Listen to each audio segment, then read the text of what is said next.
خب یک نوزاد 17 روزه‌ای داریم که در دوره جنینی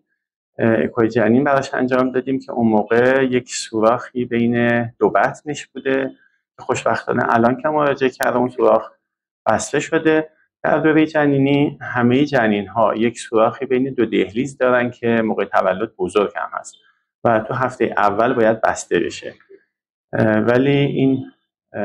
کوچولومون در دوره جنینی سوراخ بین بطنی داشت که اون خوشبختانه بسته شده. سوراخ بین دهلیزی کمیش باقی مونده که اون کمی هم فکر میکنم تو چند ماه آینده بسته میشه که اون سوراخ